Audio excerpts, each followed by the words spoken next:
Magandang hapon mga kapanalig. Welcome sa programang Usapang KKK, Kalusugan, Kagalingan at Kagandahan. Ako po si Ivy at kasama natin si Dr. Irene Lim. Para po sa inyong mga katanungan, maaari po kayong mag-text sa 0918-837-4827, 0925-896-1689 at 0917-810-6169. Para po sa may mga YouTube at Facebook, pwede niyo po hanapin si Doc. Type niyo lang po ang Dr. Irene Lim. Gandang hapon, Doc. Magandang hapon pong muli sa inyong lahat at welcome po sa ating talakayan sa Usapang KKK. Ang inyo pong lingkod, si Dr. Irene Lim, ang magbibigay na naman po sa inyo ng panibagong kaalaman. And always remember that knowledge is power. Ligtas ang may kaalaman. And when you lose your health, you will lose everything.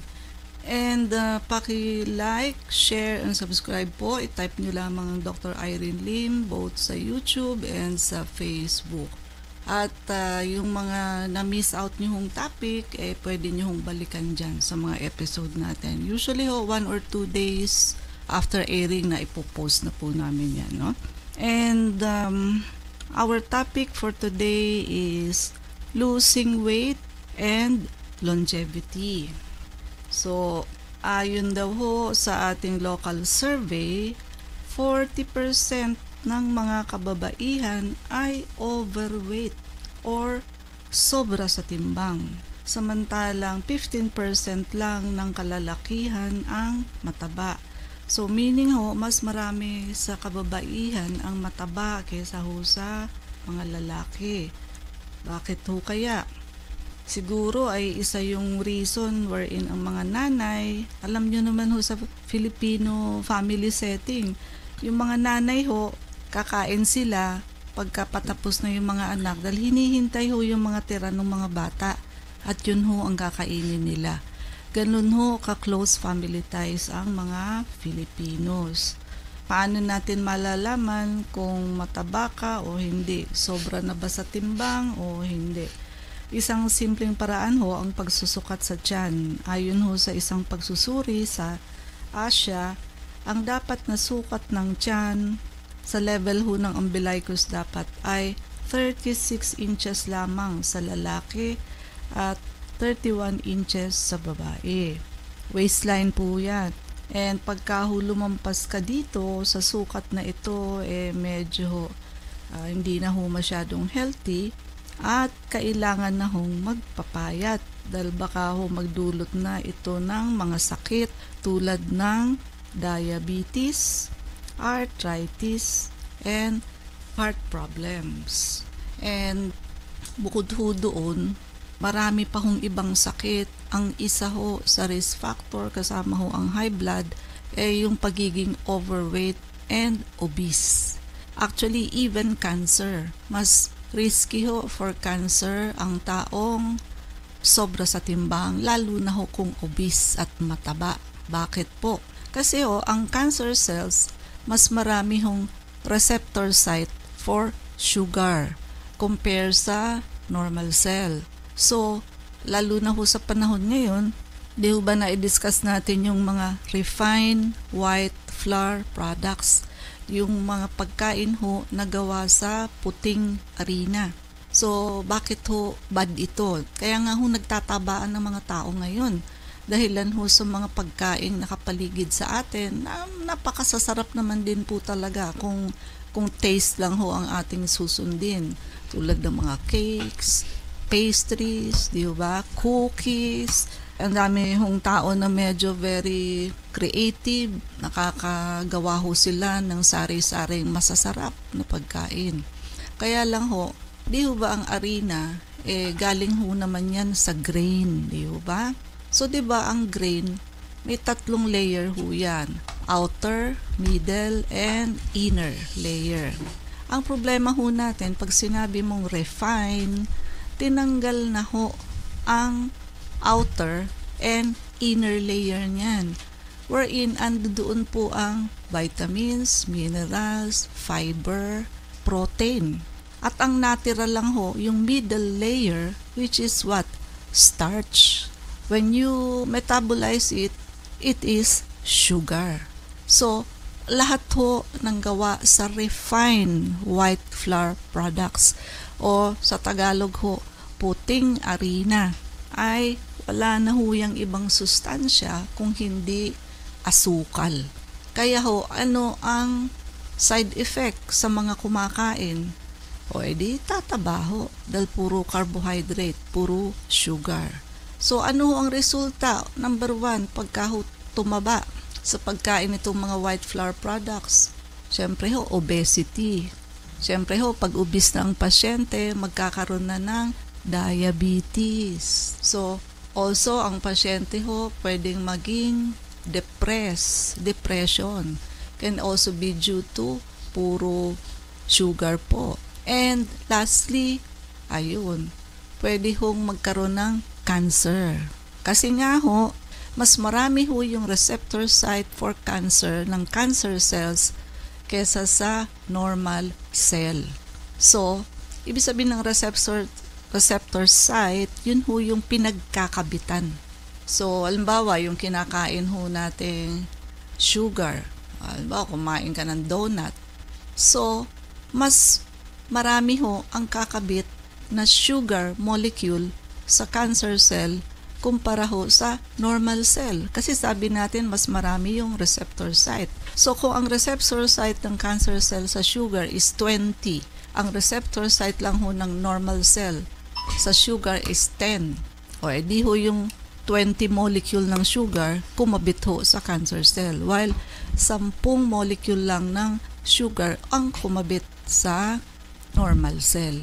Kaya ho, sa may cancer, sa integrative medicine, sa conventional ho, walang bawal. Lahat okay. Pakain na raw ho lahat ng gusto. So, binabawal ho lahat ng refined white flour products. Puting asukal, puting bigas, lahat ho ng white and also white bread. Because of that reason na ipiniliwanag natin. You are feeding your cancer cells if you always eat gawa ho sa refined white flour products. Nung unang panahon, hindi pa ho refined ang mga harina, no? So may sustansya pa ho dahilan sa andyan pa yung outer and middle and inner layer. So andoon pa ho yung proteins, vitamins, minerals, and fiber. Kasi ho, hindi pa tinanggal yung outer and inner. Ngayon po, tinanggal na. Puro na lamang ho. Pati ho, bigas natin, kasama dyan. Kaya minsan sasabihin nyo, bakit itong bigas na to nakakataba? Bakit yung bigas natin doon sa probinsya hindi nakakataba? Because of that reason. Kala nyo, ang ganda-ganda ng bigas. Kasi ho, ang puti-puti, refine na ho pala, kaya nakakataba. Kaya, pansinin nyo ho, may mga rice, white rice, na talaga hong nakakataba. Ni-refine na po yan. Kaya ganun, puro asukal na lamang ho ang natira dyan. Now, if you shift to brown, red, black rice, ayan ho, hindi pa ho yan refine. Kompleto pa ho yan sa sustansya. At nung unang panahon ho, yung mga asukal, yung mga bigas, bread, hindi pa ho refine yung flour na ginagamit. Kaya noon, di ba, balingkinitan ang mga babae at lalaki. Makikita nyo ho yan sa mga old movies. Ngayon ho, bata pa lamang ho, napaka lulusog na ho ng ating actually from teenager to maging adult sila. Dati ho, ang medyo tumataba lang, yung mga 40 pataas. So, hindi ho magandang tumaba at maging obese dahil high risk na ho sa mga sakit. At hindi lamang ho yun, syempre, sa pangangatawan ho, ay hindi na ho bagayin ng kasuotan pagka ho medyo overweight and obese. At yung may katawan din ho, medyo tinatamad na ho silang magbihis, pumorma pagka ho sila ay mataba, lalo na kung dati yan balingkinitan. Natatamad na ho sila dahil naiinis din ho sila sa kanilang pagtaba, kaya lang nahihirapan din naman po magpapayat. So magbawas ng 100 to 200 calories bawat araw. So, kailangan ho kukumputin ninyo ang calories ng kinakain ninyo. More or less, alam ninyo dapat ilang calories, mga bagay-bagay na kinakain. So, example, syempre ho, staple food natin, rice. Ang 1 cup of rice is equivalent to 200 calories. So, ang kalahating cup is 100 calories. Ang isang pair ng tasty is what? 100 calories. So, katumbas yan ng kalahating cup ng rice. So, mangga, magdi-dessert. Ang kalahating pisngi ho ng manggang hinog ay katapat ho ng kalahating cup of rice, which is 100 calories. So, kung gusto hong magpapayat, and also if you are diabetic, so kailangan ho 1/2 cup, at kung magde-dessert ng mangga, half pisngi lamang po. Paano ho kung ang kinain 1 cup of rice, isang buong mangga, edi 400 calories na po yun. Then also, let us correct the concept of maraming tao na nagda-diet, ang kakainin nila, magno-noodles lang ako, yung instant, hindi ako magdi-dinner. Kikita ko yan dati sa mga classmate namin sa medical school. Siyempre ho, coke ng coke, nagsisitabaan. Ngayon ho, na-conscious na ako sa calories ng kada kinakain. Mas mataas pa ho yung calories nung instant noodles. 300 calories so ang isang malaking bowl ng batchoy. While kung kumain ka ng normal hong rice, 200 calories lang. Paano hong papayat? Mali. Bukod sa masama sa kidney ang instant noodles.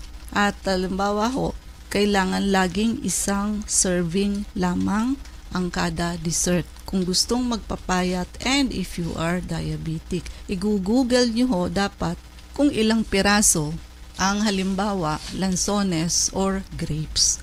Wag na ho kayong sosobra doon. So wag ho yung kain to the max at talaga hong tataba kayo niyan. Ang mga nakakataba ho, carbohydrates and of course fruits. So sa carbohydrates, ano ba yung mga carbohydrates? Kanin, pansit, lomi, lahat ho ng form ng pansit, tinapay, pastries. So lahat ho yan, cakes, yung mga dessert, na ube, leche flan, halo-halo. At kasama ho dyan ang biscuits, prutas. Although ang prutas may fiber, pero meron ho kasing prutas na mataas ang calories at sugar content. Ang medyo mababa ho, apple and peras. Wala pa ho 50 calories. Pero ho pag mangga, grapes, pakwan, medyo mataas po ang sugar index niyan. At kailangan din daw ho ay maging magalaw o malikot tayo. Ibig sabihin ho, sasadyain ho nating kumilos. Halimbawa ho, naglalakad ka lang naman. So, sadyain mong igalaw ang iyong mga braso. At sadyain mong imarcha ang iyong mga paa. Sa ganitong paraan ho, makababawas ka ng 200 calories. Could you imagine that? Bawat araw. So, gumamit din ho ng maliit na plato lamang. Yung 9 inches lang po ang sukat. Kasi pagka maliit ang plato, medyo yung mind ninyo, makukondisyon ninyo na konti lang ang kakainin. At isa pa ho, wala na ho dapat na padukot-dukot pa ng dagdag na pagkain. Dahilan sa nakabubusog din ho yung mga dagdag pagkain ho. And ugaliin hong uminom ng 1 glass of water before kumain. Dahil sa mag-o-occupy na rin ho ng space yun doon sa ating stomach. So, makakabawas ho yun ng kakainin natin. Piliin ho ang masasabaw na pagkain. So, mas bulky ho kasi siya pag may sabaw. Mas mabubusog ho tayo pag matubig ho ang pagkain. Ibig sabihin, halimbawa, ang ulam ninyo sinigang, nilaga, yung mga ganun ho. Mas madali kayong mabusog. Arroz caldo. Wag ho yung mga chicken at rice, no? Kasi matagal kayong mabusog. Kumain din ho ng pakwan. So, medyo konti lang pagka ho mangga. magbawas ng kanin. Sabi ko nga sa inyo, rice ho talaga ang pinaka staple food natin. Sanay na ho ang Pilipino sa rice. Pagka ho walang rice, para ho bang nanghihina. Parang hindi kompleto ang kanilang meal. And kung dati ay 2 tasa ka ng kanin, gawin na lamang hong 1 tasa. Ang 2 tasa ho, napakarami na ho niyan. So kaya lang ho, lalo na sa probinsya, wherein mabibigat ho ang trabaho, ang mga lalaki ho talagang minsan ho, sobra pa sa 2 cup. Kung 1 cup naman kayo dati, ngayon ho, gawin mo ng half cup. At mas maigi daw ho kung spaghetti o noodles. Pero carb pa rin po yun. Kasi mas mababa yung glycemic index. Ibig sabihin, dahan-dahan lang ho siyang lumipat from the stomach to the blood. At kumain daw ho ng madalas, pero pa konti-konti lang. Ang nakaka-diabetes ho kasi yung sudden spike ng asukal. Pero ho, kung same amount ng asukal, pero hindi mo one time, big time kinain, halimbawa, 1/3 ngayon, after 2 hours, nagutom ka uli, another 1/3, then after 2, another 1/3. Kaysa ho sa kinain nyo yun ng isahan lang, magre-react ho si insulin pagka sobra sa asukal. Doon ho nagkakaroon ng insulin resistance. Kumbaga ho sa antibiotic, para ho siyang nagiging resistant na. Yung susi mo sa pinto para makapasok sa bahay, yung susi mo yun ang insulin. Yung bahay, yun yung cell. Hindi na ho natalab yung susi, yung insulin. Kasi ho, paulit-ulit nyo na hong trinay o ginamit, hindi na ho siya nagre-react. So, hindi na ho effective para makapasok sa cells. At sa merienda ho, imbis magmerienda kayo ng mga burger or whatsoever, 1 saging ho o 1 mansanas ang gawin nyong merienda. Sa tanghalian at hapunan, pwede hong 1 cup of rice, gulay ho at 1 ulam lang. Huwag na hong hintayin ang sobrang gutom bago kumain dahil mapapadami ho ang inyong kinain. Alam niyo ho ba yun? So, mas maganda ho yung kakain kayo nang hindi pa kayo masyadong gutom. Mapaparami ho talaga ang kakainin nyo pagka ho kayo gutom na. Same thing that happen when wag ho kayong mag-grocery ng gutom na kayo at talaga hong marami kayong madadampot. Kailangan ho busog kayo para yung mga kailangan lang ang makukuha ninyo sa groceries. I-avoid din ho ang crash diet at yung biglang ginugutom nyo ang sarili ninyo. Kaya nyo hong gawin ito for 3 days pero pagkatapos ho noon, babawi din ho yung katawan ninyo. Babalik din ho kayo sa dating timbang ninyo. At ayon ho sa pagsusuri, ang nagka-crash diet ay nagpapaigsi ng buhay for 5 years. Ang tamang pagbabawas ho ng timbang ay 1 to 2 pounds lamang each week. Imagine ho yung 5 taon na mawawala sa inyo because of crash diet. So, paano na ho yung mga gaya-gayang nag-i-intermittent diet? Puro ho lipas ng gutom yan. Kasi hinahabaan mo yung interval ng pagkain ay ang dapat nga small but frequent meal, di ba? So, yung mga bagay-bagay hong ganyan, wag ho yung good lang ang titignan ninyo, pati ho yung bad tingnan nyo rin. Prone kayo sa gallstone sa intermittent diet na yan. Prone din ho kayo sa nakakaikli daw ho ng buhay. At kumain ho ng mga gulay at prutas na maraming fiber tulad ng pechay, no? And also gusto kong idagdag nga pala doon sa intermittent fasting. Actually, isa sa habol dyan ng mga tao, yung sinasabi nilang autophagy, which is kakainin na nung immune system mo yung mga toxins at germs sa katawan. Pag nag-i-intermittent fasting ka kasi wala siyang gagawin na pagtutunaw ng pagkain. But kung sa 12 hours at 18 at 24 hours lamang ang inyong intermittent fasting, you will not reach autophagy. Why? According ho sa nasusulat, it takes 36 to 48 hours or 3 to 4 days before our body can perform autophagy. So, useless lang ho. Tapos ano pa ho kayo niyan? Ayan, puro gallstone ho ang abdo ninyo niyan, no? Dudumi ang liver ninyo. And kumain ho ng mga gulay at prutas na maraming fiber. At basta ho pag nagpapapayat kayo, ang bawal ho ay matatamis at matatabang pagkain. Umiwas ho sa junk food dahil wala ho siyang sustansya. At mas wala hong sustansya ang kinakain natin, mas lagi ho kayong gutom. Kasi ho yung cells ninyo, wala ho siyang nakuhang sustansya. Kaya uutusan niya kayo na kumain na naman kayo. Mas masustansya ho ang kinakain ninyo, mas matagal kayong magutom. At yung mga fast food ho, ayan, adulterated food na yan. Wala na ho kayong masyadong sustansya makukuha. At yung mga microwave po ay zero nutrition na ho yan.